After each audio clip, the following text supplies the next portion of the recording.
एक छोटे से गांव में एक बुढ़िया रहती थी जिसका नाम धनलक्ष्मी था। वो बहुत ही लालची थी और उसके पास जो कुछ भी था वो उसे और भी अधिक प्राप्त करने के लिए उपयोग करना चाहती थी। धनलक्ष्मी के पास एक छोटा सा घर था जिसमें वो अपने पति राम के साथ रहती थी। एक दिन धनलक्ष्मी ने अपने पति से कहा, राम, मैंने सुना है कि गांव के एक अमीर व्यक्ति ने अपने घर में एक बड़ा सा खजाना छुपाया है।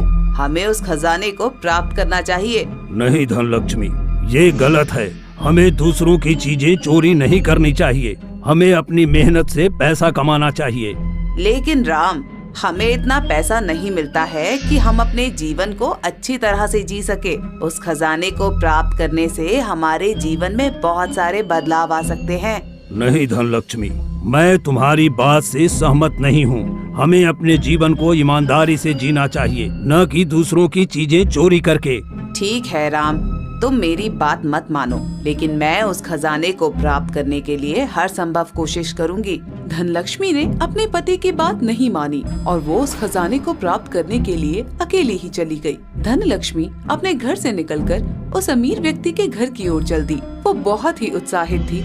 उसे लग रहा था कि उस खजाने को प्राप्त करने में वो सफल हो जाएगी। जब वो उस अमीर व्यक्ति के घर पहुंची तो उसने देखा कि घर के बाहर बहुत सारे सैनिक खड़े हैं। धनलक्ष्मी ने सोचा कि ये उसके लिए एक बड़ा खतरा है, लेकिन वो हार नहीं मानना चाहती थी। मैं इस खतरे का सामना करने के लिए तैयार हूँ। मैं उस खजाने को प्राप्त करने के लिए कुछ भी कर सकती हूँ। धनलक्ष्मी ने अपने आप को शांत किया और घर के अंदर जाने के लिए एक योजना बनाई। धनलक्ष्मी ने अपने आप से कहा, मैं उस अमीर व्यक्ति के घर में एक नौकरानी बनकर जाऊंगी। इससे मुझे घर के अंदर जाने का मौका मिलेगा और मैं उस खजाने को ढूंढ पाऊंगी। धनलक्ष्मी अपने घर आई और उसने अपने कपड़े बदले और एक नौकरानी के रूप में तैयार हो गई। उसने अपने बालों को ढक लिया और एक साधारण सी साड़ी पहन ली। फिर धनलक्ष्मी ने उस अमीर व्यक्ति के घर के दरवाजे पर जाकर दस्तक दी।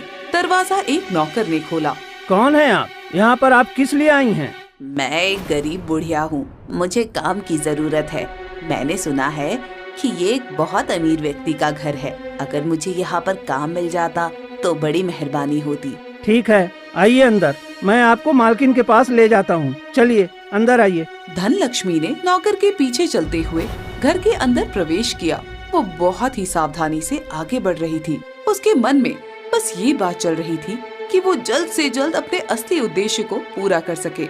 नौकर ने उसे एक बड़े से हॉल में ले जाकर एक महिला के पास खड़ा कर दिया, जो एक बड़े से सोफे पर बैठी थी। वो महिला बहुत ही सुंदर और शानदार दिख रही थी। कौन है आप?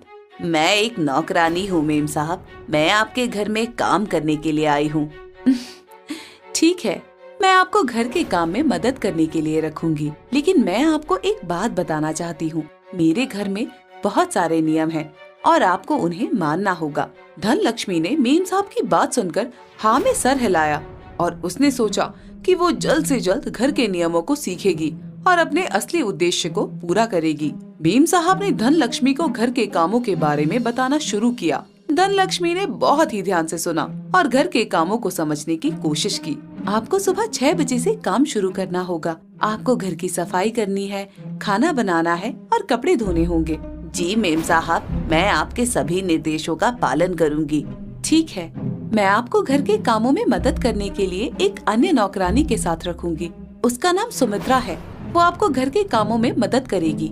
धनलक्ष्मी ने सुमित्रा को देखा और उसके साथ बातचीत करना शुरू किया। धनलक्ष्मी ने सोचा कि सुमित्रा उसके लिए एक अच्छी सहयोगी साबित हो सकती है और वो उसकी मदद से अपने असली उद्देश्य को पूरा कर सकती है। मालकिन ने धनलक्ष्मी की सुमित्रा से मुलाकात करवाई।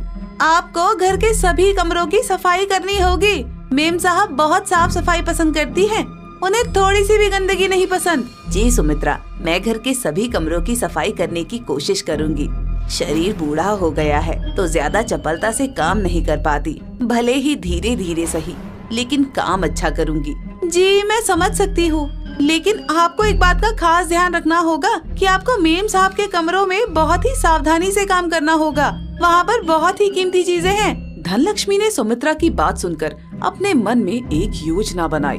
वो सोच रही थी कि मेम साहब के कमरे में कीमती चीजें होने का मतलब कि वहाँ पर उस खजाने का कुछ न कुछ हिस्सा तो जरूर होगा। अच्छा ठीक है सुमित्रा, तुम बाकी घर की सफाई करो, तब तक मैं मेम साहब के कमरे की सफाई कर देती हूँ।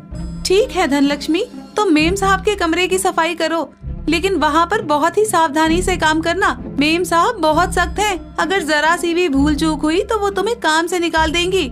जब धनलक्ष्मी मेम साहब के कमरे में पहुँची तो उसने देखा कि वहाँ पर बहुत ही सुंदर और कीमती चीजें रखी हुई थी। धनलक्ष्मी ने अपनी आंखें चारों ओर घुमाकर देखा। उसने एक बड़ी सी अलमारी को देखा जो वहाँ पर रखी हुई थी। धनलक्ष्मी ने अलमारी को देखा और उसके मन में एक सवाल आया कि क्या उस अलमारी में उस खजाने का कुछ हिस्सा हो सकता है। धनलक्ष्मी ने अलमारी के पास जाकर देखा कि वो अलमारी बहुत ही सख्ती से बंद थी। वो अपने आप से बोली, मुझे ये अलमारी खोलने के लिए कुछ तरीका ढूंढना होगा। कुछ भी करके मुझे वो खजाना ढूंढना है। तभी धनलक्ष्मी को एक आवाज सुनाई दी। क्या आप अलमारी खोलने की कोशिश कर रही हैं?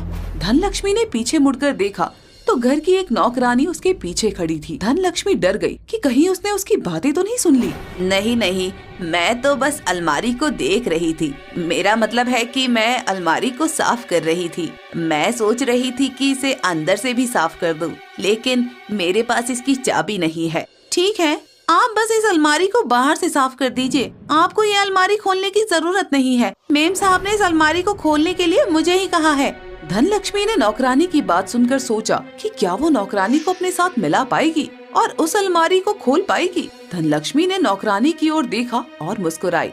तुम्हारा क्या नाम है? मेरा नाम राधा है। तभी मेम साहब की आवाज सुनाई दी। राधा, तुम कहाँ हो? मेम साहब, मैं यहाँ हूँ। मैं धनलक्ष्मी काकी को घर के काम समझा रही थी। ठीक है राधा, तुम धनलक्ष्मी को सब घर के काम अच्छी तरह समझा दो और अगर उसे मदद की जरूरत हो तो उसकी मदद भी कर देना। धनलक्ष्मी ने राधा के साथ मिलकर घर के कामों में मदद करना शुरू कर दिया। वो मेम साहब के कमरे की सफाई करने लगी, जबकि राधा रसोई में खाना बनाने लगी। धनलक्ष्मी ने रसोई में जाकर राधा से कहा, बेटी तुम बहुत ही अच्छा खाना बनाती हो, मैं तुम्हारी मदद करना चाहती हूँ। ठीक है माताजी, आप मुझे यहाँ पर मदद कर सकती हैं। धनलक्ष्मी ने राधा के साथ बातचीत करना शुरू किया और कहा, बेटी मेम साहब के कमरे में एक अलमारी है, तुम्हें पता है कि उसमें क्या रखा है? माताजी, मुझे नहीं पता कि उस अलमारी में क्या रखा है। मेम साहब ने मुझे कभी नहीं बताया, लेकिन आप ये क्यों जानना चाहती हैं? नहीं, मैं तो बस ऐसे ही पूछ रही थी। मुझे अलमारी बड़ी महंगी लग रही थी। मुझे लगता है कि उस अलमारी में कुछ महत्वपूर्ण चीजें रखी होंगी। माताजी, मुझे लगता है कि उस अलमारी में कुछ पुराने कपड़े और जेवर रखे होंगे।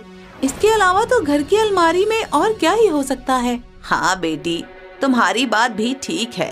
घर की अलमारी में भला कोई खजाना थोड़े ना रखा हो सकता है, लेकिन पता नहीं क्यों मुझे ऐसा लगता है कि उस अलमारी में कुछ और भी रखा हो सकता है। राधा ने धनलक्ष्मी की बात सुनकर थोड़ा सा सोचा और कहा, माताजी, मुझे नहीं पता कि उस अलमारी में क्या रखा है। मेम साहब ने मुझे कभी नहीं बताया, लेकिन कभी कभी मुझे लगता है कि उस अलमारी में कुछ तो खास है, क्योंकि अलमारी के अंदर जो एक तिजोरी है उसे खोलने की इजाजत मालकिन किसी को भी नहीं देती और कभी किसी के सामने उसे खोलती भी नहीं। हो सकता है कि उसके अंदर कोई बहुत ही कीमती चीज रखी हो सकता है नहीं, ऐसा ही होगा। तभी तो मालकिन वो तिजोरी खोलने की इजाजत किसी को भी नहीं देती। क्या तुम्हारी कभी इच्छा नहीं हुई उस तिजोरी को खोल कर देखो कि उसके अंदर आखिर ऐसा क्या है? इच्छा तो होती है माताजी, लेकिन इच्छा होने से हम उसे खोल कर तो नहीं देख सकते ना। और आप इस बारे में ज्यादा बात मत कीजिए। अगर मालकिन के कानों तक हमारी बात चली गई ना, तो हमें लेने के देने पड़ जाएंगे। नौकरानी राधा की बात सुनकर धनलक्ष्मी भी चुप हो जाती है, लेकिन उसके मन में एक बात तो आ गई थी कि जरूर वो वही अलमारी है जिसके अंदर खजाना छुपा हुआ है। धनलक्ष्मी रात को अपने घर आती है और अपने पति को उस अलमारी के बारे में बताती है। बस एक बार उस अलमारी की चाबी मेरे हाथ लग जाए तो उनका सारा खजाना लेकर हम यहाँ से भाग जाएंगे। उसके बाद फिर कभी गांव लौट कर नहीं आएंगे। अरे मुझे तो समझ में नहीं आता कि इतने बुढ़ापे में भी तुम्हारा दिमाग इतना कैसे चलता है। और अगर तुमने उसका खजाना चुरा भी लिया तो क्या ही कर लोगी? अरे तुम्हारी पूरी जिंदगी जब बीत चुकी है तो क्यों बुढ़ापे में पाप करने चली हो? अरे अब तो रहने ही दो जी। जवानी ठीक से जी नहीं पाई तो कम से कम बुढ़ापा तो ढंग से जी लेने दो। और वैसे भी इस दुनिया में कौन है जो पाप नहीं करता? उसको क्या लगता है कि उन लोगों के पास जो खजाना है वो उन लोगों ने अपनी मेहनत से कमाया होगा? उसके लिए उन लोगों ने भी कोई ना कोई पाप जरूर किया होगा। अरे अगर हमारे बहू बेटे को इस बारे में पता चला ना तो बहुत हंसी उड़ाएंगे तुम्हारी कि बुढ़ापे में बुढ़िया के लालच को देखो कैसे साथ में आसमान पर चढ़ा जा रहा है। कोई कुछ भी बोलते रहे, मुझे तो बस अपने खजाने से मतलब है। और एक बार वो खजाना मेरे हाथ लग गया ना तो फिर सब मेरे पीछे पीछे घूमेंगे। जो बहू हमेशा मुझे नाक चढ़ाती है ना वो भी मेरी सेवा करने लगेगी। राम धनलक्ष्मी को बार बार समझाने की कोशिश कर रहा था, लेकिन धनलक्ष्मी का लालच उसके सर पर चढ़कर बैठा था, इसलिए अब वो कहाँ किसी की बात सुनने वाली थी। अगले दिन वो फिर से मालकिन के यहाँ काम पर जाती है और चाबी ढूंढने के लिए साफ सफाई का नाटक करने लगती है। मुझे इनकी चाबियों का गुच्छा ढूंढना होगा। पता नहीं इन्होंने चाबी का गुच्छा कहाँ पर रखा हुआ है। हो सकता है कि मालकिन ने अपने बिस्तर के नीचे चाबी का गुच्छा रखा हो। देखती हूँ।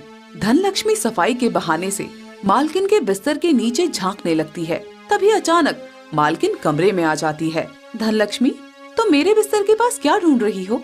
कुछ नहीं मालकिन, मैं तो बस यहाँ पर सफाई कर रही थी।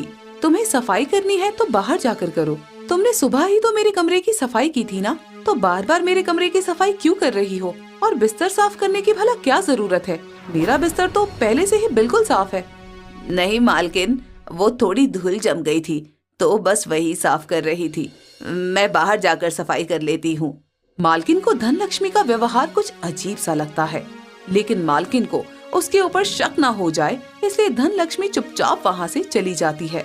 शाम को वो घर पहुंचकर अपने पति को ये बात बताती है। देखो, मैं तुमसे अभी भी कह रहा हूँ, तुम उस खजाने का लालच छोड़ दो वरना बहुत पछताओगी। अरे वो बहुत रईस लोग हैं, अगर उन्हें तुम पर जरा सा भी शक हो गया ना तो तुम जानती नहीं हो कि वो तुम्हारे साथ क्या करेंगे।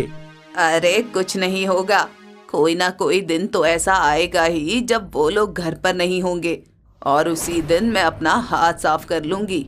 धनलक्ष्मी को अभी भी अपने पति की बात समझ नहीं आती।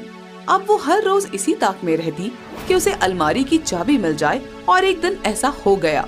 अरे मालकिन के हाथों में तो चाबी का गुच्छा है। जरा छुपकर देखना पड़ेगा कि मालकिन इस चाबी के गुच्छे को रखती कहाँ पर है।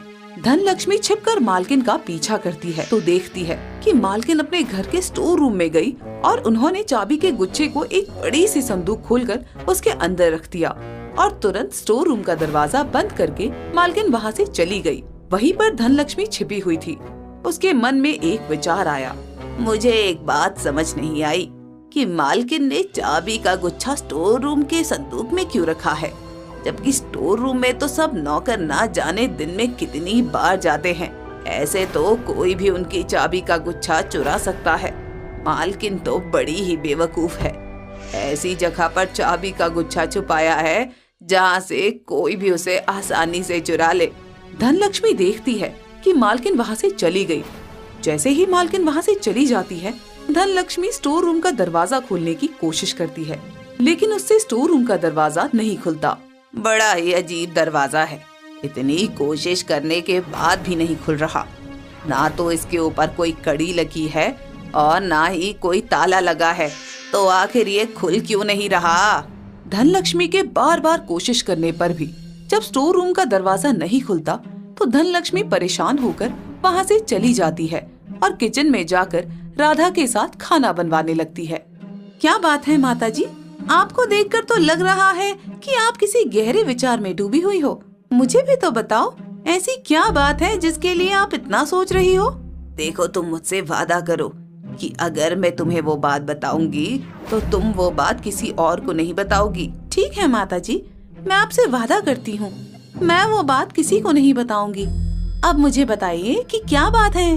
बात ये है कि मैंने मालकिन के हाथ में आज चाबी का गुच्छा देखा था, लेकिन मालकिन ने वो चाबी का गुच्छा स्टोर रूम के अंदर एक संदूक में रख दिया। लेकिन इतनी अनमोल चाबियां उन्होंने वहाँ पर क्यों रखी, मुझे ये बात समझ नहीं आ रही। वैसे ये बात तो मुझे भी नहीं समझ आ रही, लेकिन मुझे ये सब समझकर करना भी क्या है। मालकिन की मर्जी, वो अपनी चाबियां कहीं पर भी रखे। तुम भी ना एक नंबर की बेवकूफ हो। तुम्हें देखकर तो लगता है कि तुम पूरी जिंदगी नौकरानी का ही काम करना चाहती हो। क्या मतलब? ये सब आप क्या बोल रही हो? मैं आपकी बात नहीं समझी। अरे मैं तुम्हें ये कहना चाह रही हूँ कि मालकिन के पास एक खजाना है जिसके चर्चे गांव-गांव में फैले हुए हैं। अगर हम वो खजाना चुरा ले तो माला माल हो जाएंगे। और जहाँ तक मुझे लगता है वो खजाना मालकिन की अलमारी में ही छिपा है। मैंने स्टोर रूम का दरवाजा खोलने की कोशिश की लेकिन वो दरवाजा खुला ही नहीं। अगर हम दोनों मिलकर वो दरवाजा खोलने की कोशिश करें तो वहाँ से चाबी को हासिल कर सकते हैं और उसके बाद मौका पाकर नकली चाबी बनवा लेंगे और खजाना चुरा लेंगे। ना बाबा ना, मैं किसी के साथ ऐसी बेईमानी नहीं कर सकती। और आपको पता है अगर उन लोगों ने हमें पकड़ लिया तो हमारा क्या हाल करेंगे?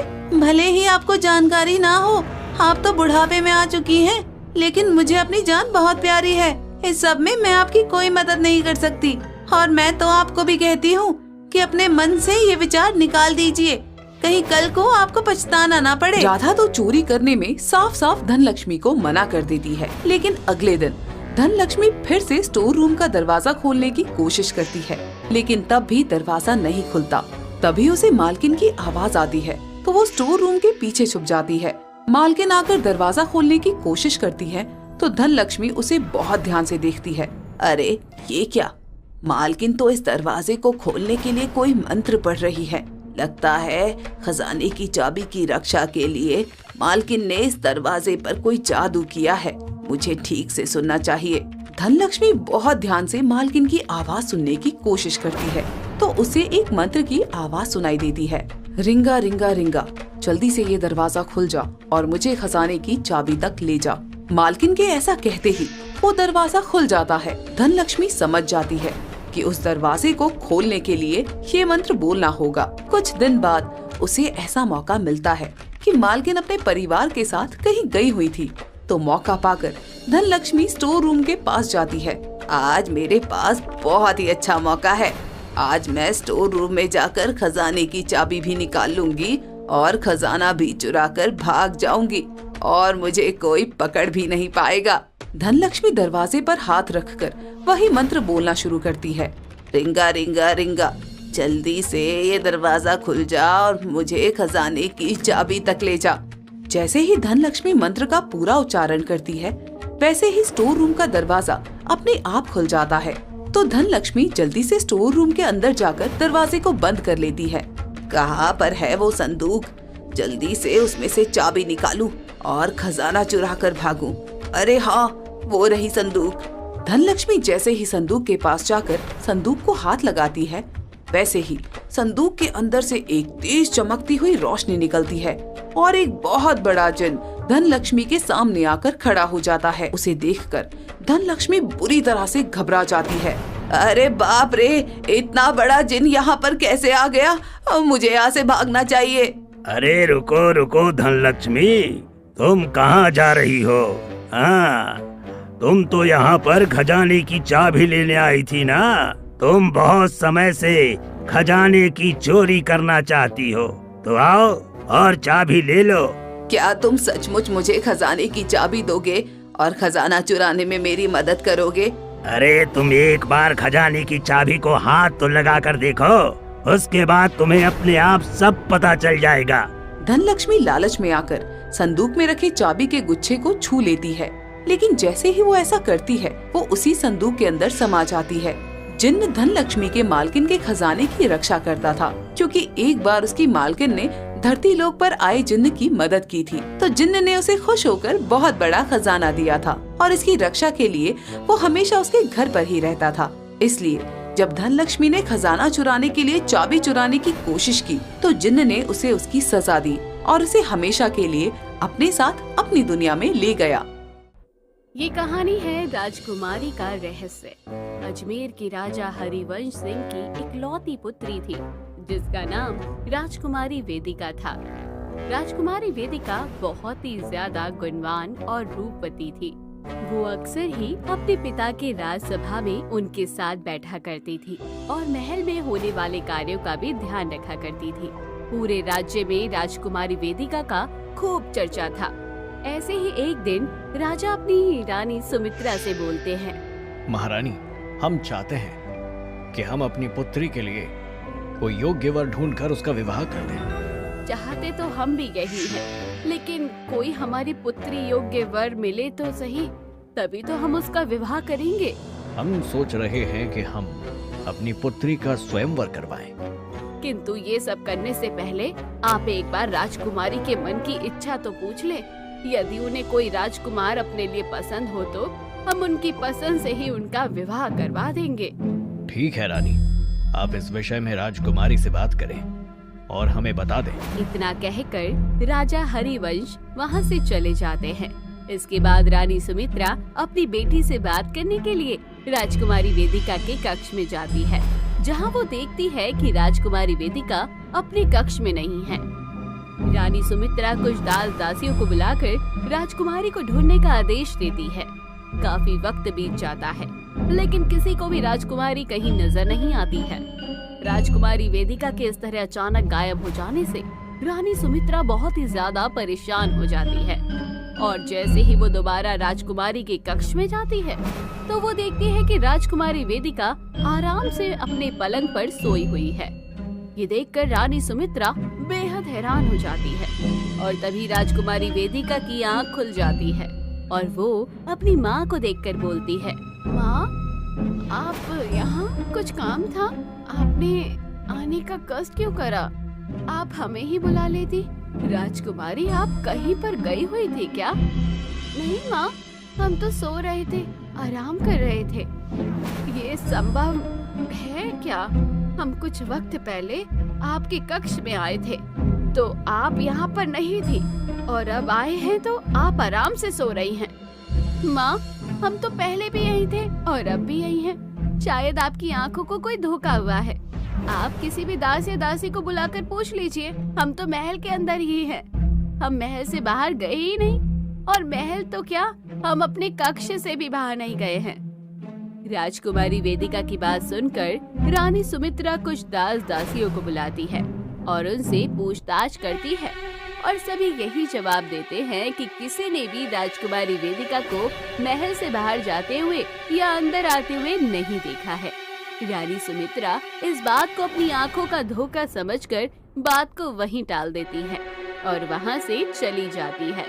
अपनी माँ के वहां से जाते ही राजकुमारी वेदिका एक लंबा सांस लेती है और खुद से बोलती है, हाँ, आज तो हम बच गए, लेकिन अगर फिर कभी ऐसा हुआ तो हम माँ को क्या जवाब देंगे? अगर सबके सामने अगर हमारा रहस्य खुल गया तो हम जो चाहते हैं वो कभी नहीं हो पाएगा।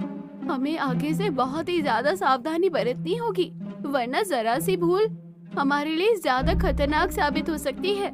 ऐसे ही दिन गुजरते चले जाते हैं। एक दिन जब वेदिका राजा हरिवंश और रानी सुमित्रा के साथ बैठकर भोजन कर रही होती है, तभी रानी सुमित्रा की नजर वेदिका के पैरों पर डली हुई जूती पर जाती है, जो कि बुरी तरह से मिट्टी से गंदे हो रखे थे।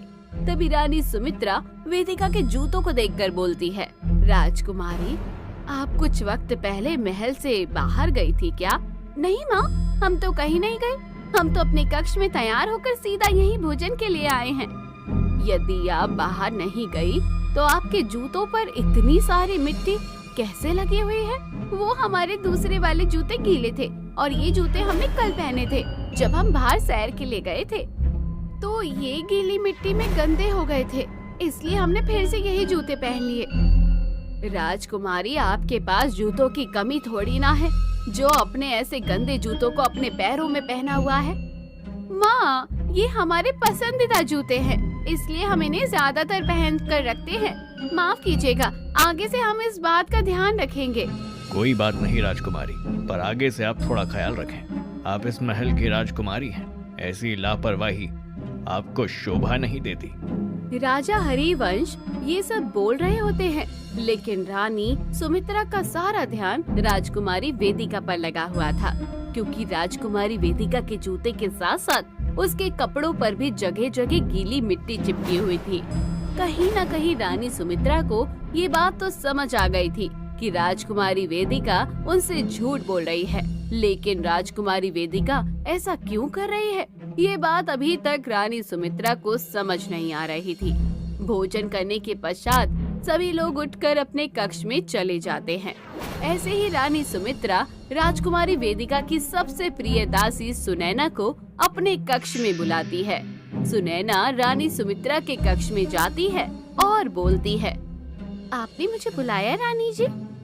हाँ सुनैना, हम आपसे राजकुमारी वेदिका के विषय में कुछ वार्तालाप करना चाहते हैं। हुकुम करें रानी जी, आप क्या पूछना चाहती हैं? हम जानना चाहते हैं कि आजकल राजकुमारी वेदिका कहाँ जा रही हैं? उनका ज्यादातर वक्त महल के अलावा कहीं और बीत रहा है। रानी जी, राजकुमारी तो ज्यादातर महल में रहती है, बस वो कभी कभार वो रथ पर बैठकर राज्य की सैर पर जाती है। इसके अलावा उनका बाकी सारा समय महल में ही बीत जाता है। आप बिल्कुल सच कह रही हैं। मैं बिल्कुल सच कह रही हूँ रानी जी। ठीक है, आप यहाँ से जा सकती है और इस वार्तालाप के विषय में आप राजकुमारी वेदिका से कुछ ना कहें। ये हमारा आग्रह है आपसे। जैसा आपका हुक्म रानी जी। दासी सुनैना वहाँ से चली जाती है। रानी सुमित्रा अब और भी ज्यादा असमंजस में फंस जाती है कि आखिर राजकुमारी वेदिका सबकी नजरों से बचकर महल से कैसे निकल रही है और किसी को भी उनके आने जाने की खबर क्यों नहीं है। रानी सुमित्रा को भी कई तरीकों से राजकुमारी वेदिका इस गुत्थी को सुलझाने की कोशिश करती है, लेकिन वो जितना इस बात को सुलझाने की कोशिश करती है उतना ही ये गुत्थी और ज्यादा उलझती चली जाती है। ऐसे ही एक दिन रानी सुमित्रा मंदिर से पूजा करके आती है और आरती की थाली राजकुमारी वेदिका की तरफ करते हुए बोलती है, ये लीजिए राजकुमारी, आरती ले लीजिए। जी माँ, जैसा आप कहें। वेदिका जैसे ही आरती लेने के लिए दिए पर अपने दोनों हाथ घुमाने लगती है, तभी उनके मुंह से दर्द भरी आह निकल जाती है। रानी सुमित्रा पास में खड़ी हुई दासी को आरती की थाली पकड़ाती है और राजकुमारी वेदिका के दोनों हाथों की हथेलियों को देखने लगती है। राजकुमारी वेदिका के दोनों हाथों पर छाले पड़े थे, जैसे कि उन्होंने कोई बहुत ही ज्यादा मेहनत मशक्कत का काम किया हो। इसलिए जैसे ही दिए की लौ ने उनके हाथों को छुआ तो उनकी दर्द से आह निकल गई। अपनी बेटी के हाथों का ऐसा हाल देखकर रानी सुमित्रा राजकुमारी वेदिका से कहती है, ये सब क्या है राजकुमारी वेदिका? आपके हाथों में ऐसे छाले कैसे पड़ गए? हम नहीं जानते माँ कि हमारे हाथ में ऐसे छाले कैसे हो गए। हो सकता है कि खुद से हो गया हो। असंभव, आपके हाथों का हाल देखकर लग रहा है कि आपने बहुत ज्यादा काम किया है, जिसकी वजह से आपके हाथों में छाले पड़ गए हैं। आप कैसी बातें कर रही हैं माँ? हम इस महल की राजकुमारी है, भला हम कोई काम करने की क्या ही जरूरत है? हमारी एक आवाज पर ही कितने सारे दास दासियाँ हमारी सेवा के लिए हाजिर हो जाते हैं, तो हमें काम करने की क्या ही आवश्यकता है? पर बिना काम किए आपके हाथों में छाले होना कोई सामान्य बात नहीं है। हो सकता है माँ, कल हमने अपनी मर्जी से महल के बगीचे में एक पौधा लगाया था, उसी के कांटे चुभ गए हो और उसी वजह से हमारे हाथों में छाले बन गए हो।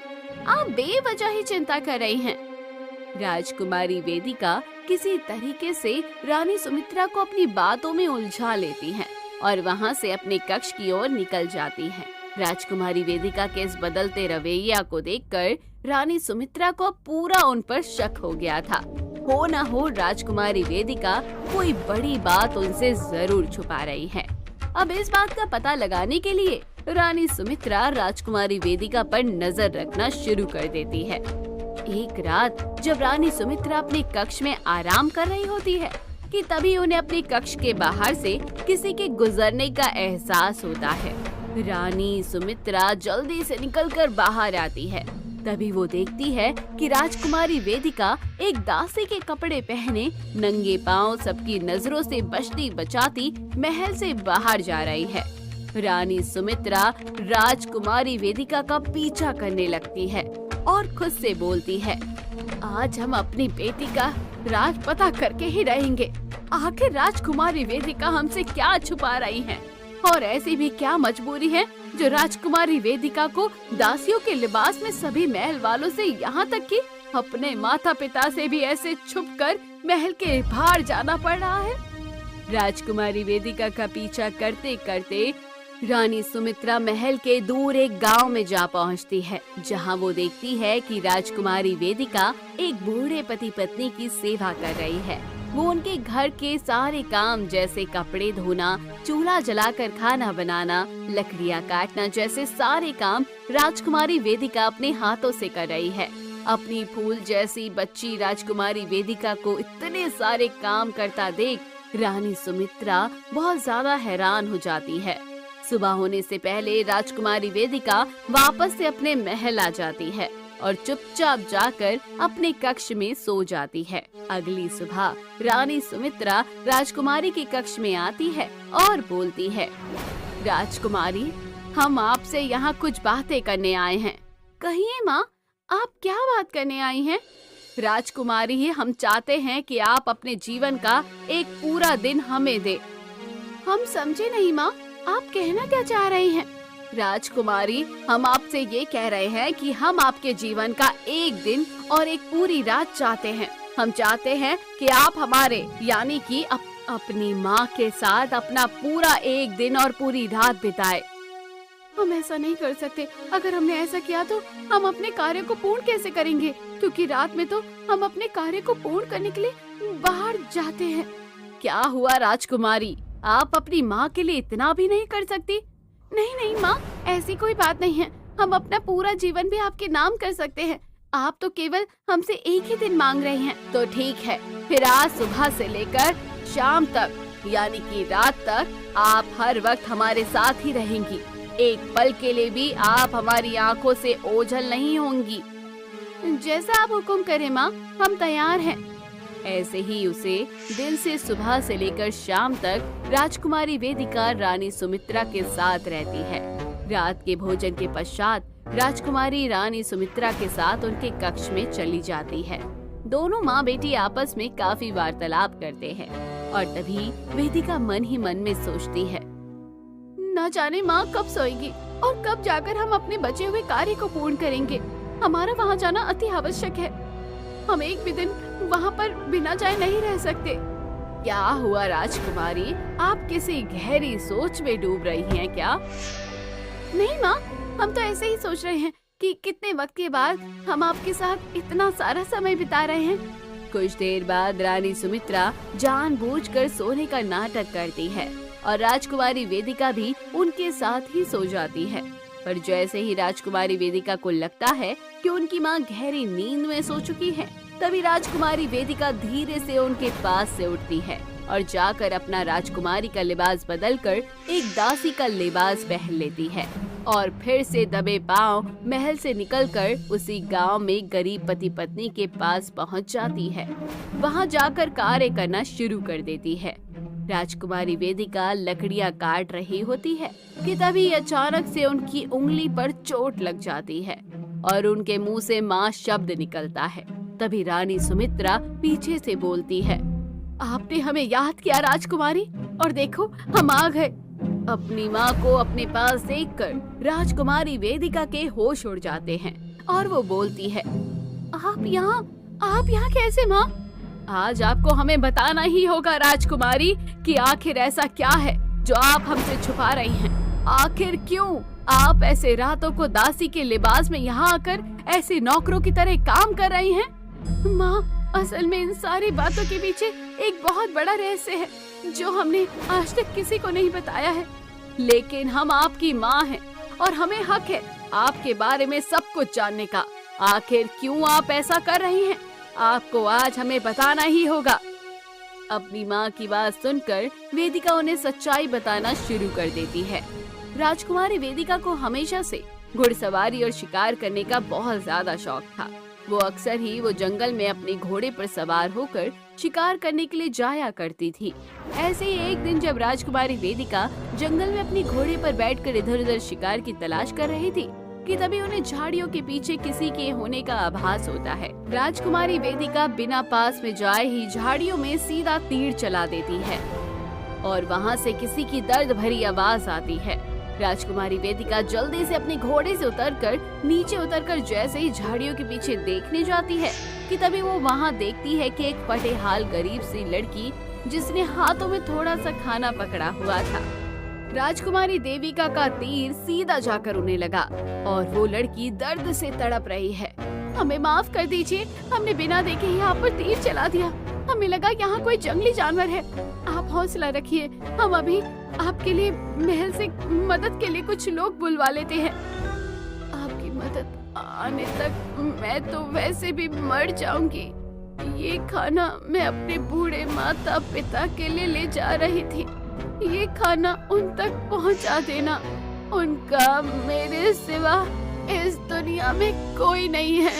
हो सके तो बस मेरे माता पिता का ख्याल रखना, यही मेरी इच्छा है। इतना कहकर वो लड़की वहीं पर अपने प्राण त्याग देती है। राजकुमारी वेदिका को अपनी इस गलती पर बेहद पछतावा होता है। तभी वहाँ पर महल का एक सैनिक आ जाता है। राजकुमारी वेदिका उस सैनिक से उसे लड़की के घर का और उसके माता पिता का पता लगवाती है। साथ ही पूरे रीति रिवाज के साथ उस लड़की का अंतिम संस्कार भी करवाती है। जब राजकुमारी वेदिका उस लड़की की आखिरी इच्छा को पूरा करने के लिए उस दिन के बाद हर रात दासी का लिबास पहनकर उस लड़की के बूढ़े माता पिता के घर में कार्य करने के लिए जाने लगती है और जरूरत की सारी चीज उनके घर तक पहुंचाने लगती है। बस माँ, उस दिन से लेकर आज तक हम अपने आप को क्षमा नहीं कर पाए। हमने न जाने अनजाने में बूढ़े पति पत्नी के इकलौते बेटे की जान ले ली जो उनके जीवन का सहारा थी। पर अगर मुझे जरा भी आभास होता कि उन झाड़ियों के पीछे कोई जानवर नहीं बल्कि कोई इंसान है तो हम कभी वहाँ तीर से वार नहीं करते। हम आपकी सेवा भाव को और आपके पछतावे को दोनों को समझ रहे हैं। पर क्या आपने उस लड़की की मृत्यु की खबर उसके माता पिता को दी? क्या आपने उन्हें बताया कि आपके हाथों उनकी बेटी की मृत्यु हुई है? नहीं माँ, हमारे अंदर इतनी हिम्मत नहीं है कि उन्हें ये सब कहें। हमने उन्हें ये तक नहीं बताया कि हम महल की राजकुमारी है। हम तो बस उनसे यही कहकर मिलने के लिए जाते हैं कि हम उनकी बेटी की सखी है और उनकी बेटी के कहने पर ही हम उनकी मदद के लिए यहाँ आ रहे हैं। देखो वेदिका, जैसे आज तुमने हौसला करके हमें अपना सच बताया है, वैसे ही तुम्हें सारा सच उस लड़की के माता पिता को बताना होगा। इस रहस्य को तुम्हें पूरे तरीके से खोलना होगा। अपनी माँ के समझाने पर राजकुमारी वेदिका अपने अंदर हिम्मत को इकट्ठा करती है और उस लड़की के माता पिता के पास जाती है और उनसे हाथ जोड़कर माफी मांगते हुए बोलती है, हमें माफ कर दीजिए। हमने आज तक आप लोगों के साथ एक सच छुपा कर रखा। आपकी बेटी कभी आपके पास लौटकर वापस नहीं आएगी। आपकी बेटी की मृत्यु हो चुकी है और उसकी मृत्यु किसी और ने नहीं बल्कि हमारे हाथों से हुई है। हम इस राज्य के राजा हरिवंश की इकलौती राजकुमारी वेदिका है। हमारे ही तीर की वजह से आपकी बेटी की मृत्यु हुई थी और मरते मरते आपकी बेटी ने कहा था कि हम हमेशा आपका ख्याल रखें। इसलिए हम आज तक झूठ बोलकर यहाँ आपकी मदद के लिए आते थे। वेदिका की बातें सुनकर उस लड़की के बूढ़े माता पिता की आंखों से आंसू बहने लगते हैं। वेदिका फिर से उनसे अपनी भूल की क्षमा मांगती है और आखिरकार राजकुमारी वेदिका के सेवा भाव और उसके पछतावे को समझते हुए उस लड़की के माता पिता राजकुमारी वेदिका को माफ कर देते हैं। तभी रानी सुमित्रा बोलती है, अब जब राजकुमारी का सारा रहस्य खुलकर सबके सामने आ ही चुका है तो आप लोगों को मैं ये कहना चाहती हूँ कि अब आपको इस टूटे फूटे मकान में रहने की कोई जरूरत नहीं है। आज से आप लोग हम लोगों के साथ महल में रहेंगे। बिल्कुल सही कहा माँ, हम आप लोगों की उम्र भर सेवा करना चाहते हैं ताकि आपकी बेटी जहाँ भी कहीं हो उनकी आत्मा को शांति मिलती रहे। इस तरह से राजकुमारी वेदिका का रहस्य सभी लोगों के सामने आ जाता है। राजकुमारी वेदिका और रानी सुमित्रा उन पति पत्नी को अपने साथ महल में ले जाते हैं और दोनों पति पत्नी वहीं रहते हैं। वहीं राजकुमारी वेदिका के दिल पर काफी समय से बोझ था, वो अब हल्का हो चुका था क्योंकि अब उन्हें उस लड़की के माता पिता की सेवा करने के लिए किसी से छुप छुपा कर तो जाना नहीं पड़ता था और ना ही झूठ का सहारा लेना पड़ता था। तो दोस्तों, कैसी लगी आपको ये कहानी? कमेंट सेक्शन में जरूर बताइए। चैनल को सब्सक्राइब नहीं किया तो जरूर कर लीजिए।